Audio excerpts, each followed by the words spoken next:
Hello YouTubians, it's Willow here. I'm here today to talk about a very inflammatory subject, but one that I think is important to get out there. And that is the destructive divisiveness of identity politics, in particular, racial divides.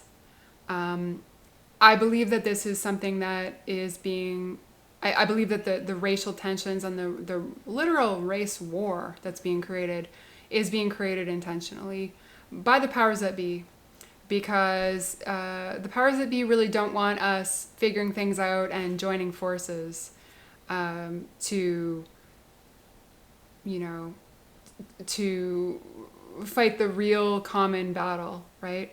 Which is that the pyramid scheme hierarchies of power on this planet do not work for most people, are coercive and violent towards humanity almost across the board.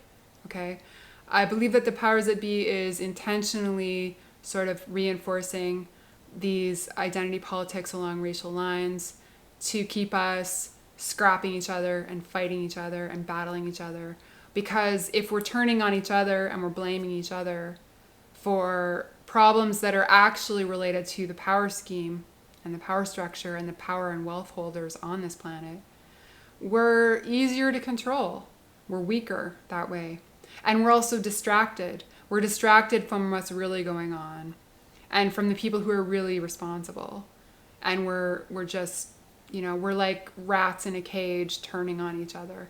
And that's the scenario that I believe is has been set up here, including with the current office holder of the United States of America. Let's just put it that way. I think it's all part and parcel. Okay, so basically, I'm anarchist. So I'll just put that disclaimer out there.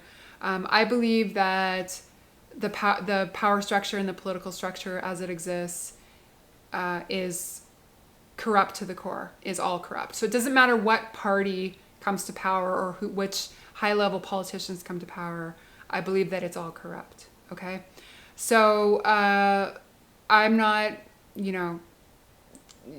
I'm not pro any of it. I'm not pro any of these major political figures or major political elements of power, but one of the surprising things to me, and one of the really kind of disheartening things to me, is how widespread this kind of race-based agenda and this race-based identity politics have dug in. And the first real eye-opener for me was moving into a new province in Canada where identity politics, race-based identity politics has, pretty much permeated the entire scene, the entire scenario. And this isn't only in the mainstream structures, it's also in what would be termed the anarchist scene, right? So that's what was really sort of shocking to me, was the level of this going on. Because I don't believe that these types of divisions are anarchist, actually. I think that these are a manipulation, and it surprises me that the anarchists of the day can't see through it, or that more of them don't see through it. It's common in the sort of established discourse that this is a scenario. And one of the things that one of the primary things that popped up to me was an article coming out of Olympia, Washington, that I came across on an anarchist website. And this led me to understand that Olympia is one of these hotbeds of identity politicking along racial lines, along probably a number of different lines: gender, sexual orientation, race, lifestyle, whatever. But race is kind of a primary one. And the article was basically discussing the idea that And this is, an idea that's believed by, a substantial number of people in that Olympia, Washington area. And I will say the Pacific Northwest in general is very much on this kind of identity politics bandwagon. The main idea being talked about in this article was that only Black people are legitimate leaders of opposition and protest to police brutality. Whoa, like that was just completely eye-opening to me. I couldn't believe that people who would be kind of touting themselves as, advanced thinkers and, freedom-based thinkers would be trying to police who can and cannot form protest and lead protest and organize protest, So it was like an extension of the police state bleeding into this anarchist scene, this so-called anarchist scene, where they're trying to police who can and cannot, who's legitimate and who isn't legitimate based on skin color, it was just so ludicrous to me that people would be buying this, and unfortunately they are. People of I don't care what your race is, if you are opposed to police brutality and you feel compelled to organize some type of protest around it or lead some type of protest around it, more power to you. Absolutely. Go for it. There is not a single person who can tell you that you're not legitimate to do that, So that's, that was just another one of these sort of moments where I realized how deeply entrenched this stuff is and how kind of ludicrous a lot of it is as well. Then the secondary thing that has just recently come out of Olympia, which kind of spurred me to do this video, a number of reasons why I'm doing this video, but it was one of them, there was a video that came from Evergreen State College in Olympia, and a number of African American students had met with the president of the college and various administrators from the college and were quite angry, and things were very heated along race lines. And one of the statements that came out, one of the problematic statements that came out that I think the reason I'm drawing attention to this is that I think this sort of misunderstanding or misdirection of anger is going on widely and is also being stoked and reinforced widely as well by the powers that be. The statement was, "Whiteness is the most violent effing system to ever breathe." And of course, what I believe is going on here is that whiteness is being blamed for what is actually problems that are stemming from the violent and corrupt state.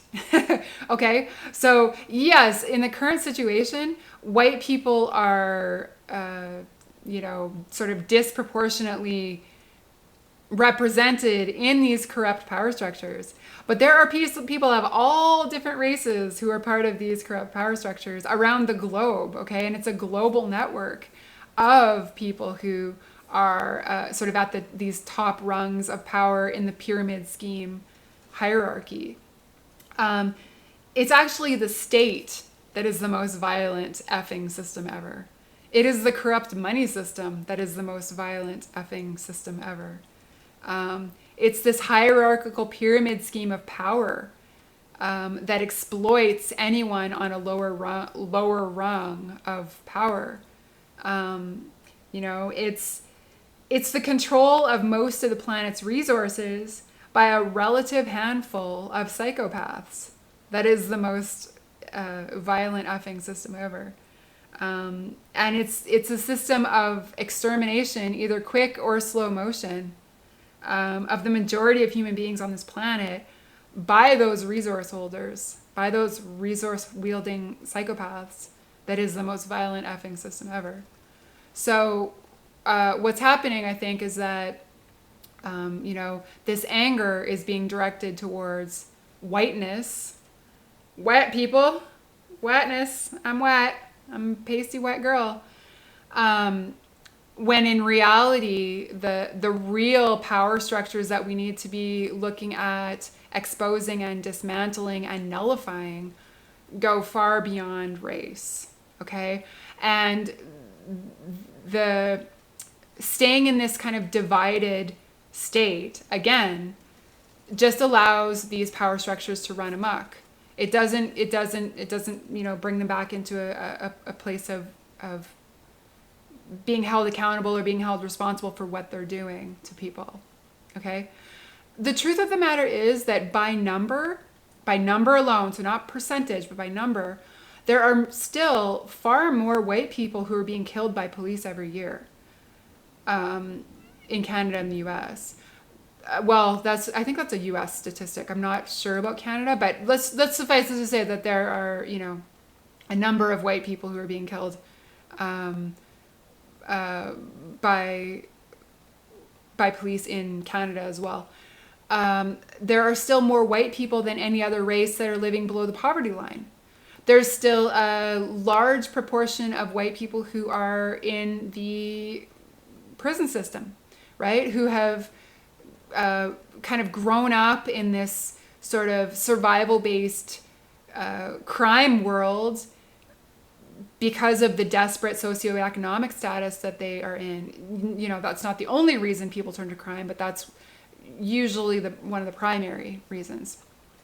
So these are issues that absolutely affect white people. White people are being victimized by these same structures, okay?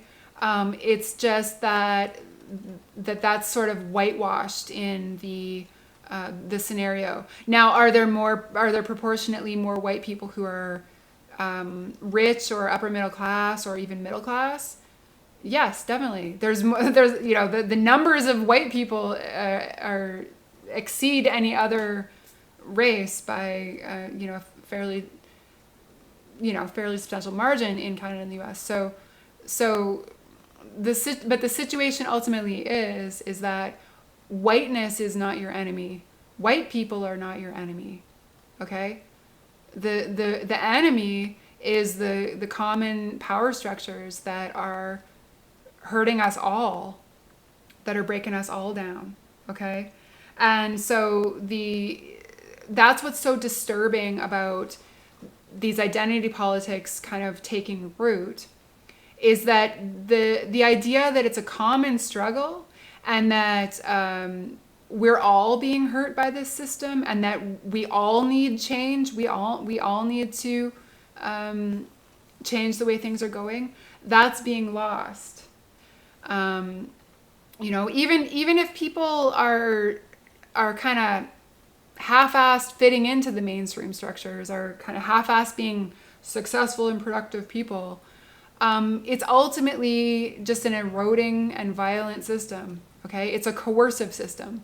People are doing things that they wouldn't naturally do unless they had to, unless it was tied to a paycheck that was tied to their survival, right? Because even the basics of living are, excessively priced at this point. We have to give away our life's blood just to provide the very basics for ourselves, for our own survival, the basics of living.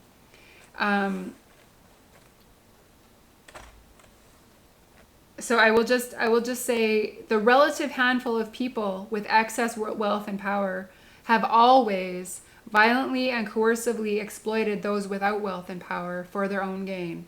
And this goes across races and across cultures. And if you really learn the people's history, not necessarily the history that they teach in the history books, but the people's history, you will see that this is the case, okay? The people in the top rungs of the pyramid schemes of power on this planet are taught that they are superior to those on the lower rungs, often that they are not even of the same species as those people on the lower rungs. Okay? And this is where the New Age ideology comes in, and the New Age occultism, and all of that type of thing. New Age is basically spiritual Aryanism. It's like the idea that there's this spiritually evolved race that is, so far advanced from the common herd. Hitler was a fan of New Age. Hitler was a fan of Madame Blavatsky, and you can see why. Okay. So it's become really trendy to think along these identity politics lines, and especially the race-based identity politics. And anyone who doesn't think that way, me being one of them, is painted as an unenlightened clod, or just someone who doesn't get it, or a throwback, or a racist, right? And this is really, again, reactionary and problematic because it is just such an oversimplification of the actual issue. Okay, so what I'm going to do now is read from a couple of articles that I've written on this subject. And I know that reading on a YouTube video does not make for the most scintillating of video, but I don't think that I can express this stuff in a clearer or more succinct way than the way that I've already written it on my website, okay? So, here we go. The roots of many, if not most, white people in North America involve the escape of murder by the state, genocide by the state, or mass deaths due to starvation, overwork, poor conditions, and lack intentionally created by the state. At the very least, not addressed by the state through their power and resources. The current race-based agenda in North America, constantly repeated and reinforced, generally paints white people of European background as privileged colonialists who came to North America with the intention of displacing Native people for their own benefit and profit. And then, following from that, who enslaved African Americans for their own benefit and profit as well. This is an incorrect representation of reality in many instances, as many white Europeans were forced to emigrate to North America due to the terrible conditions that had been created in their ancestral countries. Many white Europeans came to North America as refugees. Many white European communities are dealing with the trauma and resulting dysfunction of these experiences without the benefit of having their histories fully acknowledged in the accepted history books. The root causes of this dysfunction, alcoholism, drug addiction, poverty, rootlessness, overwork, domestic violence, relationship breakdown, mental illness, emotional disturbance, etc., remain invisible in most cases. So in other words, there aren't a lot of agencies, groups, organizations that can help European people who are experiencing these same problems. And there aren't a lot of advocacy groups that, again, would even admit that this went on, would even bring this up as an issue that is still affecting us to this day, when it is very clearly still affecting us to this day, okay? Just a few examples of genocidal practices against white Europeans by the state, by the powers that be, include the Holodomor in Ukraine, the Great Purges and Gulags of Russia and Poland, the Irish potato famine, the Highland clearances of Scotland, and the English enclosures. World Wars I and II can be viewed in a similar light as state-directed mass slaughter and displacement, primarily affecting people of Caucasian roots. Common people being murdered, pushed off land, or forced into starvation and deprived conditions by the state has been a widespread practice throughout history. This is how we've been controlled, exploited, and kept weak. This creates common roots among people of many different races and backgrounds, and it is these common roots, most often erased in the political discourse of the day, that provide the strongest foundation for resistance and necessary change today. This is a little bit of free verse that I've written on the subject, and it is called Rejection of the Race-Based Agenda in Favor of the Common Struggle. We were once indigenous people too, dispossessed from our land too, native tongue stolen from our tongue too. We were pushed off, burned out, forced into starvation or urban slavery, a slow death sentence handed down by those with means. Forced into workhouses and gulags, either murdered quickly or left to perish slowly from cold and damp and overwork and filth and bugs and vermin and hunger and lack. Forced to give up our ways too, to be useful to them, to make profit for them, to bend our souls, our natures to fit their machines. For many, to come to this new land was not a choice. Emigrate or die is no choice. Sent on ships not seaworthy, and many sank. Conditions so poor many did not live to see land again.